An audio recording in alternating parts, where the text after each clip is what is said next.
Now welcome to episode number 2 of Headliners. If you don't know what Headliners is, it's where we start off with 5k stubs. We have 5k stored in the community market for emergency purposes, and what we do is we buy a Headliners pack bundle in order to sell every single player and try to make either our stubs back or a profit on it. Right now we have a goal of 100k stubs in total as a profit. We want to see if it's possible just by buying Headliners packs to achieve this profit. Now, looking at completed orders real quick, you will see that there's a Nolan Arenado that we sold for basically 103k. Now, unfortunately, this Nolan Arenado decided to actually come out in Packsember, which is another pack opening series I have where I spend 100k stubs on Headliners packs. Now, probably the most unfortunate thing in the world, because if it would have decided to actually come out in Headliners, then we would have made the profit off rip, or we would have made a 90k profit off rip. Instead, we ended up selling these 12 players that did not even give us a diamond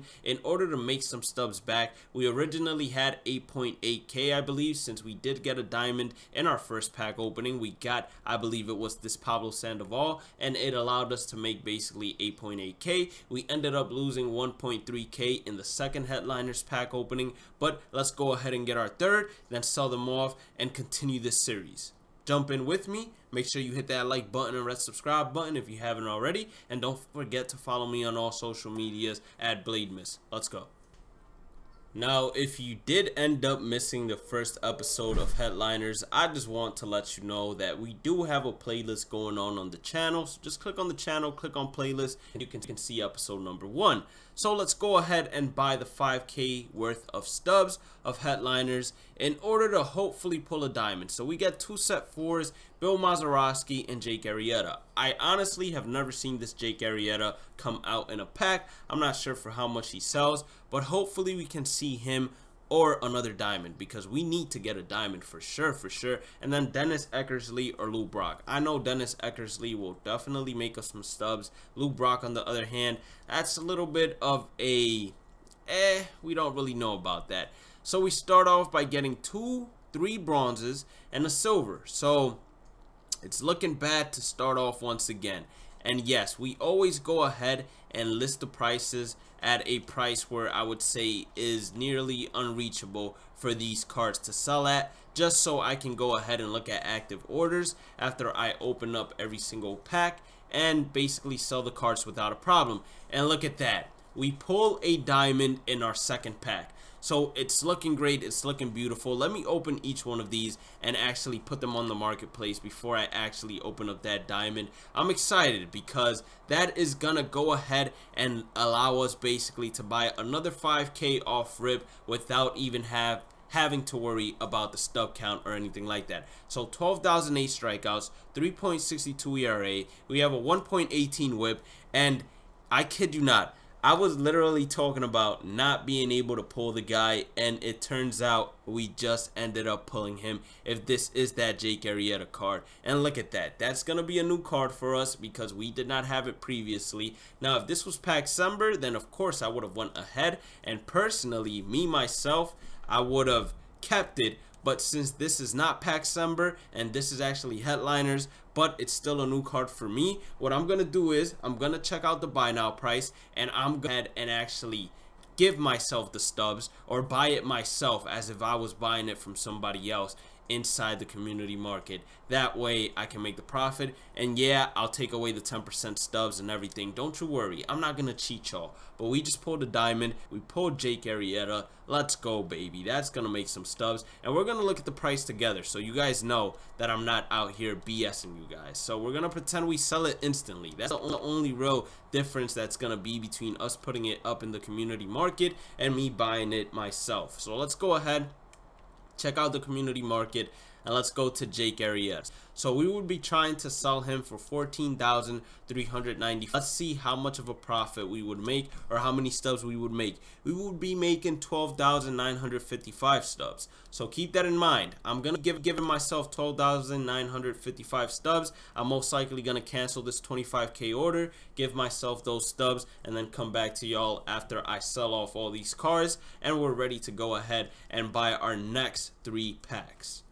So we currently have 10 completed orders. Keep in mind that we are going to be missing one, so we're going to have 11 out of 12 in total because we bought that Jake Arrieta off of ourselves. We didn't actually put it in the community market, but we do have Bruce Maxwell currently waiting to be sold at 144 stubs. Don't pay no attention to those 11 orders of Eric Gagne. That's the bank for Paxember, not for this series right here. So let's go ahead, buy the next set of Headliners packs and see what we can pull, see what we can find. I might buy 2, but I'm not sure. I like it one at a time because it allows me to really focus on the community market and make sure that nobody's outbidding me or undercutting me or anything like that. I don't even know why I said outbidding because no one's outbidding me. So here we have either Mark Pryor or Joe Torre as the headliners. Here we have Fergie Jenkins or Nelson Cruz, and then David Price or Luis Aparicio.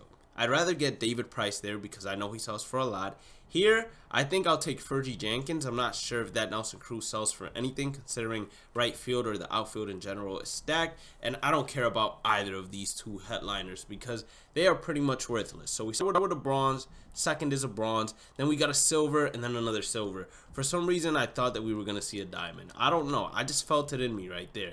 And let's go ahead, put them up for 500 as well. And then someone in the comment sections told me that if I put the bronzes for 200 stubs, they're just going to sell because the computer is going to automatically buy them. I personally believe that could be true to a certain extent for the higher overall bronzes, but the 65 overall bronzes, I don't think they're really going to go ahead and sell for that much, especially if they have like 10 to 15 orders where people are undercutting each other and basically selling it for 100 or less stubs.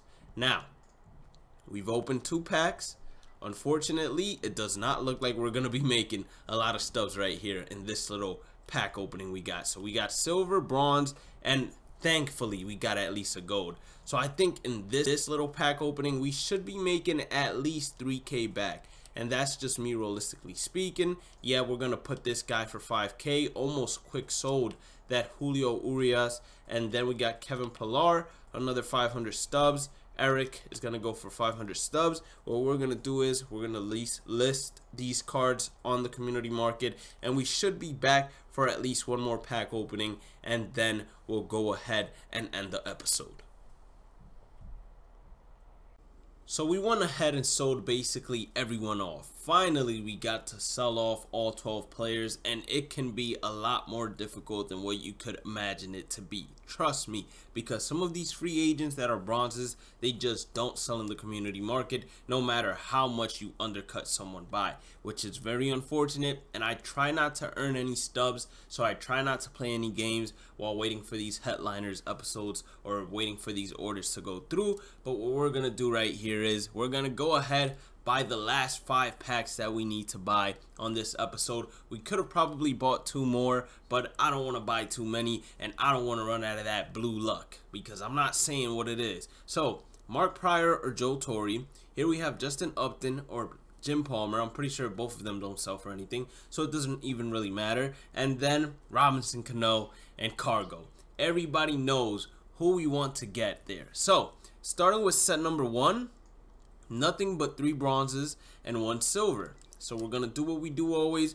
We're just gonna go ahead and list these cards for 500 stubs basically, and then after we go ahead and adjust the price to the market where we can probably be the first one, well, I am usually the first one all the time, to actually be bought in terms of lining. So next pack, we get ourselves Justin Turner. So the good thing about this is we have made at least a guaranteed 1K. So usually if the, I almost quick sold them, but usually if the gold sells for underneath 1,100 stubs, what I tend to do is I just go ahead and quick sell the gold because I'm not looking to lose money on the community market. And there we go, we get ourselves another gold. So the minimum we can make in this one is going to be around 2K stubs, but I definitely do believe we'll be making around 3K, maybe 4K. But as you guys can see, without those 2 diamonds right now, we would be in a little bit of trouble.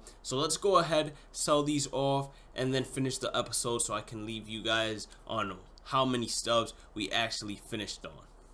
So we currently have 13,210 stubs. We still need to sell Jack Mayfield and Justin Grimm. But what I'm about to do is I'm about to go ahead and buy 5 more packs and just call it an episode, because I just want to go ahead and finish the night with at least 3 more packs. So set 10, Dustin Pedroia or Larry Doby, doesn't really matter. We get 3 bronzes and 1 silver. We're gonna list each one of these guys for 200 stubs, and then the silver, I'm gonna list it for 200 stubs as well. So everybody is being listed for 200 stubs no matter what. And of course we go ahead and adjust the price afterwards. Now set 15, we get Roy Oswalt or Richie Ashburn. Let's go ahead and see. 2 silvers and a common.